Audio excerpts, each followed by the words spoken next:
కర్ణాటకలో గౌరవంగా చనిపోయే హక్కు అమలు. కోలుకోలేని ప్రాణాంతక రోగాలతో బాధపడుతున్న వారికి గొప్ప ఉపశమనం. సుప్రీంకోర్టు ఆదేశాలను అమల్లోకి తెచ్చిన కర్ణాటక ప్రభుత్వం. 2 దశల్లో రోగి ఆరోగ్య పరిస్థితి పర్యవేక్షణ. వైద్య బృందం పంపిన నివేదికకు కోర్టు ఓకే చెబితే అమలు. వైద్య నిపుణుల పర్యవేక్షణలో లైఫ్ సపోర్ట్ తొలగించి రోగి ప్రశాంతంగా చనిపోయే వెసులుబాటు. ప్రాణాంతక జబ్బులతో బాధపడుతూ లైఫ్ సపోర్ట్ తో కూడా కోలుకోలేని రోగులు గౌరవంగా చనిపోయే హక్కును కర్ణాటక ప్రభుత్వం అమల్లోకి తెచ్చింది. సుప్రీంకోర్టు ఆదేశాల నేపథ్యంలో ఆరోగ్య శాఖ ఈ నిర్ణయం తీసుకుంది. ఈ హక్కును ప్రసాదించే ముందు 2 దశల్లో మెడికల్ రివ్యూ ఉంటుంది.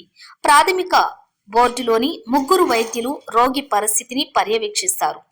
అంతే మంది వైద్యులతో పాటు ప్రభుత్వం నియమించిన వైద్యుడితో కూడిన సెకండరీ బోర్డు కోర్టుకు నివేదిక సమర్పించడానికి మొదటి బోర్డు గుర్తించిన అంశాలను పరిశీలిస్తుంది. ఆ నివేదికను పరిశీలించిన కోర్టు కనుక అంగీకరిస్తే వైద్య నిపుణుల పర్యవేక్షణలో రోగి లైఫ్ సపోర్టును తొలగించి అతడు ప్రశాంతంగా చనిపోయే అవకాశం కల్పిస్తారు. అయితే సంబంధిత రోగి బంధువులు కోరిన మీదటే ఈ ప్రక్రియ ప్రారంభమవుతుంది. కోలుకోలేని రోగులకు దీర్ఘకాలిక బాధల నుంచి విముక్తి కల్పించడంపై దృష్టి పెట్టిన సుప్రీంకోర్టు ఇలాంటి వారికి గౌరవప్రదంగా చనిపోయే హక్కును కల్పించాలని ఆదేశించింది. ఈ నేపథ్యంలో సుప్రీంకోర్టు ఆదేశాలను అమలు చేయాలని కర్ణాటక ప్రభుత్వం నిర్ణయించింది. ఈ విషయాన్ని కర్ణాటక ఆరోగ్య శాఖ మంత్రి దినేష్ గుండూరావ్ ఎక్స్ ద్వారా వెల్లడించారు.